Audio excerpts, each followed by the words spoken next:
प्राचीन काल में एक असुर था, जामुकासुर। उसने वर्षों तक घोर तपस्या की और भगवान शिव को प्रसन्न किया।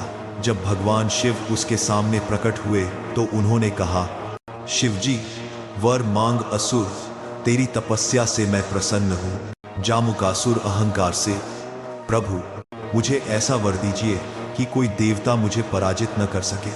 शिवजी ने तथास्तु कहकर उसे वरदान दिया, लेकिन धीरे धीरे उस असुर का शरीर हाथी की तरह विशाल और कठोर हो गया। लोग उसे गजमुखासुर कहने लगे।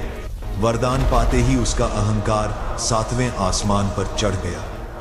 उसने देवताओं पर आक्रमण कर दिया, स्वर्ग की धन संपत्ति लूट ली, इंद्रदेव को हराया और देवताओं को त्रस्त कर दिया। चारों ओर भय का माहौल था।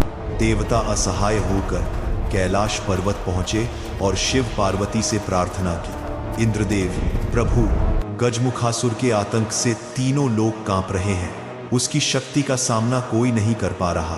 कृपा कर रक्षा कीजिए। देवताओं, इस बार मेरा पुत्र गणेश इस संकट का अंत करेगा। गणेश जी मूषक वाहन पर सवार होकर रणभूमि में पहुंचे।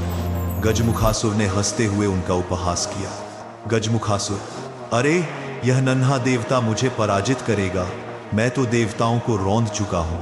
गणेश जी शांत स्वर में, गजमुख, अहंकार का अंत निश्चित है, लौट जाओ वरना विनाश निश्चित है।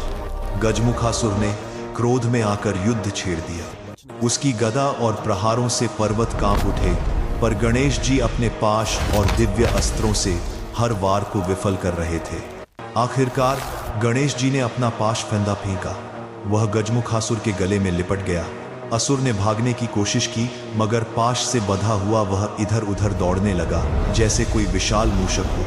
देवता आश्चर्यचकित होकर यह दृश्य देख रहे थे। थककर गजमुखासुर गणेश जी के चरणों में गिर पड़ा।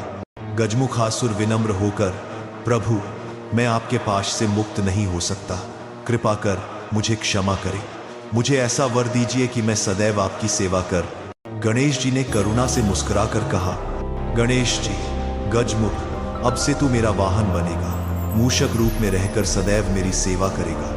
तुरंत गजमुखासुर का रूप बदल गया और वह मूषक बनकर गणेश जी के चरणों में बैठ गया। गजमुख, अहंकार का अंत हमेशा होता है। अब लौट जाओ या अपने विनाश का सामना करो।